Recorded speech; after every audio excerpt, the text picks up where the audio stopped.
أعوذ بالله من الشيطان الرجيم. بسم الله الرحمن الرحيم.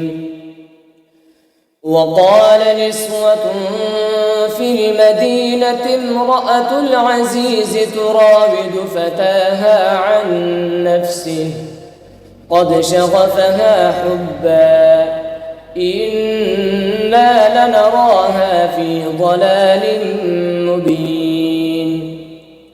فلما سمعت بمكرهن أرسلت إليهن وأعتدت لهن متكئا وآتت كل واحدة منهن سكينا وقالت اخرج عليهن. فلما رأينه أكبرنه وقطعن أيديهن وقلن حاش لله ما هذا بشرا إن هذا إلا ملك كريم. قالت فذلكن الذي لمتنني فيه ولقد راودته عن نفسه فاستعصم ولئن لم يفعل ما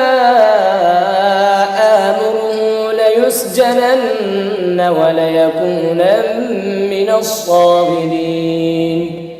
قال رب السجن أحب إلي مما يدعونني إليه وإلا تصرف عني كيدهن أصب إليهن وأكن من الجاهلين.